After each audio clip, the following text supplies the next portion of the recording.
คุณแม่เคยรู้สึกแบบนี้ไหมคะ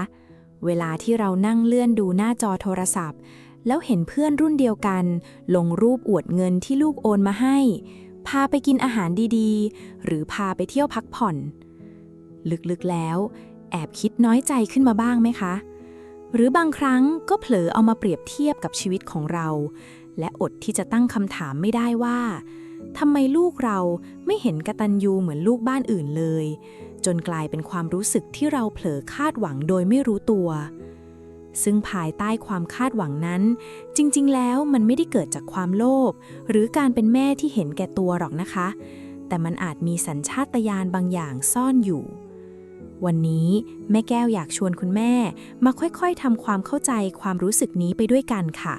ผ่าน3วิธีคิดที่จะช่วยปลดล็อกความอึดอัดใจโดยเฉพาะวิธีที่3ซึ่งถือเป็นหัวใจสำคัญเลยค่ะที่จะพาเราก้าวผ่านจากการเป็นผู้เฝ้ารอด้วยความคาดหวังให้กลับมาเป็นคนที่สร้างความสุขได้ด้วยตัวเองค่ะสวัสดีค่ะคุณแม่ทุกท่านยินดีต้อนรับกลับสู่รายการล้มแม่ไม่ได้ร็อกกับแก้วแม่แก้วค่ะคุณแม่คะลึกๆแล้วสัญชาตญาณที่ซ่อนอยู่ภายใต้ความคาดหวังนั้นมันคือความกังวลถึงความมั่นคงในบั้นปลายความเหงาและการกลัวถูกทอดทิ้งในวันที่เราเรี่ยวแรงถดถอยลงนั่นเองค่ะซึ่งเป็นธรรมชาติของคนเป็นแม่ที่เข้าใจได้นะคะแต่สิ่งที่เป็นปัญหา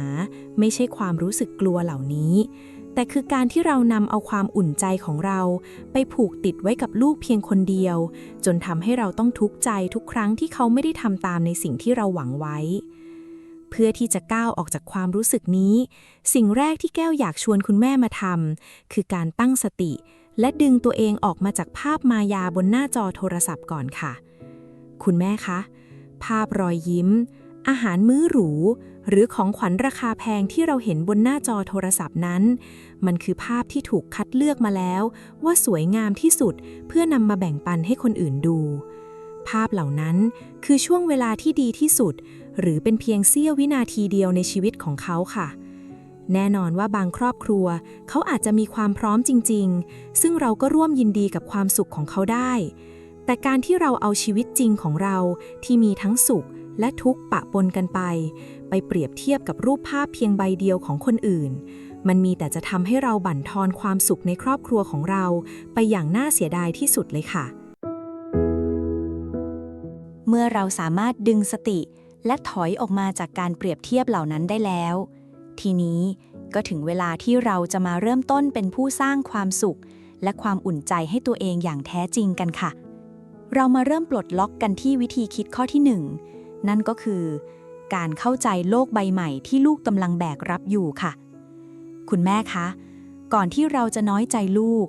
เราลองมาเปิดใจและดูความจริงของสภาพสังคมในยุคปัจจุบันดูกันสักนิดนะคะความจริงที่เราต้องยอมรับให้ได้คือโลกในยุคที่ลูกของเรากำลังดิ้นรนสร้างตัวอยู่นี้มันไม่เหมือนกับโลกในยุคที่เราเติบโตมาอีกต่อไปแล้วค่ะสภาพเศรษฐกิจในปัจจุบันบีบคั้นรุนแรงมากค่าครองชีพแพงลิ่วค่าบ้านค่ารถหรือแม้แต่ค่าดูแลครอบครัวเล็กๆของเขาล้วนเป็นภาระที่หนักหนาในทางจิตวิทยาสังคมเรียกคนวัยทำงานในยุคนี้ว่า The Sandwich Generation ค่ะคือกลุ่มคนที่ถูกบีบอัดอยู่ตรงกลางบ่าฝั่งหนึ่งต้องแบกรับความคาดหวังในการดูแลพ่อแม่ที่เริ่มชราส่วนบ่าอีกฝั่งก็ต้องแบกรับภาระการสร้างครอบครัวของเขาเองดังนั้นการที่ลูกของเราให้เงินเราใช้น้อยลงหรือบางครั้งอาจจะไม่ให้เลยรวมไปถึงไม่ได้พาเราไปเที่ยวมันไม่ได้แปลว่าเขาเป็นลูกที่เนรคุณหรือเขาหมดรักเราเลยนะคะแต่ความจริงที่น่าเห็นใจที่สุดก็คือเขาแค่กำลังดิ้นรนต่อสู้เพื่อพยุงชีวิตตัวเองให้รอดในแต่ละเดือนซึ่งเพียงแค่นั้นมันก็เหนื่อยแทบขาดใจแล้วค่ะพอเราเข้าใจความเหนื่อยล้าในโลกของลูกแบบนี้แล้วเรามาก้าวสู่วิธีคิดที่2กันต่อเลยนะคะนั่นก็คือการนิยามคำว่าความกตัญญูเสียใหม่ค่ะจากเดิมที่เราคิดว่าลูกที่กตัญญูคือลูกที่ทำงานแล้วต้องส่งเงินให้พ่อแม่ทุกเดือนต้องพาไปกินของอร่อยหรือต้องดูแลปรนนิบัติให้พ่อแม่ได้ชื่นใจ ซึ่งภาพจำดั้งเดิมเหล่านี้นี่แหละค่ะที่กลายมาเป็นเชือกที่มัดความคาดหวังของเราเอาไว้โดยไม่รู้ตัวแต่ในเมื่อสภาพสังคมมันเปลี่ยนไปแล้วมุมมองเรื่องความกตัญญูก็อาจจะต้องปรับตามไปด้วยนะคะคุณแม่คะลูกที่กตัญญูที่สุดไม่ใช่ลูกที่ให้เงินแม่ใช้มากที่สุด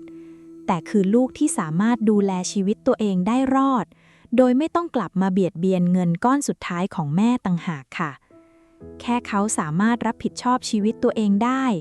ไม่สร้างหนี้สินให้แม่ต้องตามไปชดใช้ยามแก่เฒ่าไม่สร้างความเดือดร้อนให้แม่ต้องนอนร้องไห้แค่นี้ก็ถือว่าเขาเป็นลูกที่ยอดเยี่ยมและคุณแม่เองก็เป็นแม่ที่ประสบความสำเร็จในการเลี้ยงดูมนุษย์คนหนึ่งให้เติบโตมาอย่างแข็งแรงที่สุดแล้วค่ะเมื่อเราปลดล็อกความหมายของคำว่ากตัญญูได้แล้วตอนนี้เราก็เดินทางมาถึงวิธีคิดที่ 3ซึ่งถือเป็นขั้นสูงสุดของการกลับมาโอบกอดตัวเองกันแล้วนะคะในข้อนี้แก้วอยากชวนคุณแม่มายกระดับหัวใจจากที่เคยเป็นผู้รอคอยความรักและความมั่นคงจากลูกให้กลายมาเป็นผู้สร้างความสุขและความมั่นคงด้วย2 มือและหัวใจของเราเองผ่าน2หลักธรรมนำใจที่ทำตามได้ง่ายๆค่ะหลักธรรมแรกที่แก้วอยากแนะนำคือการดูแลหัวใจด้วยคำว่าจาคะค่ะจาคะแปลง่ายๆคือการให้หรือการสละสิ่งของเพื่อประโยชน์ของผู้อื่นคุณแม่คะตลอดชีวิตความเป็นแม่ของเราได้ให้เขามาหมดแล้วใช่ไหมคะทั้งเลือดเนื้อชีวิตเวลาอาหารการกินและการศึกษาเราสละทุกอย่างเพื่อรดน้ำพรวนดินให้ต้นไม้ต้นนี้เติบโตมาอย่างงดงามแต่วันนี้แก้วอยากชวนคุณแม่มาทำการบริจาคทานขั้นสูงสุดซึ่งอาจจะเป็นสิ่งที่ทำได้ยากที่สุดแต่มันจะช่วยปลดเปลื้องความทุกข์ในใจเราได้อย่างหมดจดนั่นก็คือการบริจาคความคาดหวังทิ้งไปค่ะลองหลับตา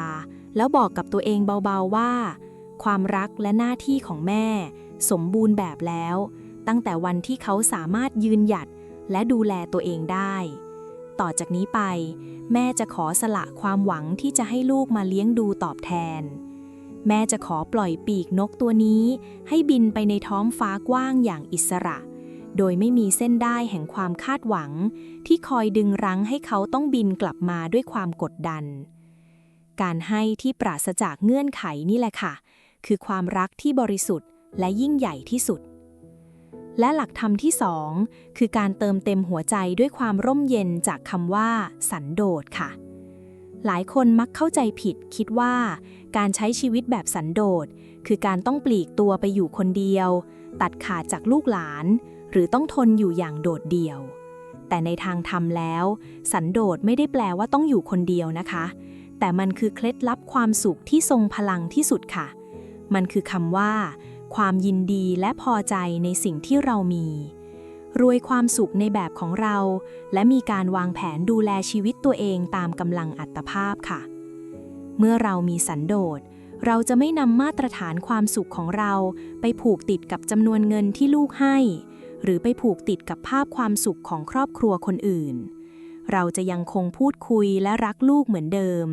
แต่เราจะหันกลับมาจัดสรรชีวิตของเราอย่างชาญฉลาดมีน้อยก็ใช้น้อยอย่างรู้คุณค่ามีมากก็เก็บออมไว้ดูแลตัวเองยามเจ็บป่วยหาความสุขจากสิ่งเล็กๆรอบตัวเช่นการได้ตื่นมาสูดอากาศยามเช้าการได้ปลูกต้นไม้การได้ไปวัดฟังธรรมหรือการได้นั่งจิบชาพูดคุยกับเพื่อนบ้านเมื่อหัวใจของเรามีสันโดษเราจะค้นพบวิธีคิดใหม่ในการมองเรื่องเงินทองจากลูกค่ะให้คุณแม่ปรับมุมมองในใจใหม่เลยนะคะว่าถ้าเดือนไหนลูกโอนเงินมาให้หรือซื้อของขวัญมาฝากให้เรามองว่าสิ่งนั้นคือรางวัลพิเศษหรือของขวัญพิเศษจากความพยายามของลูกเราก็รับไว้ด้วยความชื่นชมนำไปทำบุญต่อยอดหรือนำไปซื้อของอร่อยๆกินให้ชื่นใจแต่ในทางกลับกันถ้าเดือนไหนลูกเงียบหายไปไม่ได้ให้เงินหรือไม่ได้ส่งของขวัญมาให้เราก็แค่วางใจเป็นกลางไม่ทุกข์ไม่น้อยใจประคับประคองชีวิตไปตามกำลังที่เรามีจัดสรรกันไปตามอัตภาพห หัวใจสำคัญคือเราอยู่ได้ด้วยความสงบโดยไม่ต้องเอาความสุขไปแขวนไว้กับการรอคอยค่ะคุณแม่คะการที่เราสามารถยืนหยัดอยู่ได้ด้วยความเข้มแข็งของตัวเองโดยไม่ต้องเรียกร้องให้ลูกคอยพะวงนี่แหละค่ะคือความสง่างามที่แท้จริงของคนเป็นแม่เป็นความงดงามในวัยเกษียณที่ลูกหลานจะมองมาด้วยความเคารพยกย่องและตัวคุณแม่เองก็จะรู้สึกถึงความภาคภูมิใจที่เปล่งประกายออกมาจากข้างในอย่างแท้จริงค่ะความรู้สึกที่พึ่งพาตัวเองได้มันคือความอิสระที่ล้ำค่ามากนะคะหัวใจของคุณแม่จะโปร่งสบายเพราะเราได้สร้างความสุขที่มั่นคงไว้ในบ้านและในหัวใจของเราเรียบร้อยแล้วค่ะแม่แก้วหวังว่าเรื่องราวที่เรามานั่งคุยกันในวันนี้จะเป็นเหมือนอ้อมกอดอุ่นๆที่ช่วยซับความกังวลใจและช่วยเติมพลังให้คุณแม่ทุกท่านนะคะคุณแม่ท่านไหนที่ฟังจบแล้วรู้สึกเบาสบายใจขึ้นหรือมีเคล็ดลับการสร้างความสุขในวัยเกษียณแบบฉบับของตัวเองที่อยากแบ่งปันพิมพ์คอมเมนต์มาเล่าให้แก้วและเพื่อนๆคุณแม่ท่านอื่นฟังได้เลยนะคะแม่แก้วจะรออ่านเรื่องราวของทุกท่านเลยค่ะและถ้าคุณแม่คิดว่าเรื่องราวในวันนี้พอจะเป็นประโยชน์แม่แก้วฝากกดไลค์กดแชร์เพื่อส่งต่อความปรารถนาดีนี้ไปช่วยโอบกอดหัวใจของเพื่อนๆวัยเดียวกันด้วยนะคะและอย่าลืมกดติดตามรายการล้มแม่ไม่ได้ร็อกของเราเอาไว้เราจะได้กลับมาพบกันและร่วมกันเติมพลังใจดีๆแบบนี้อีกในคลิปหน้าค่ะขอให้มีความสุขกับสิ่งเล็กๆรอบตัวมีหัวใจที่ร่มเย็นและเป็นอิสระและภาคภูมิใจกับการใช้ชีวิตที่สง่างามในทุกๆวันนะคะสำหรับวันนี้สวัสดีค่ะ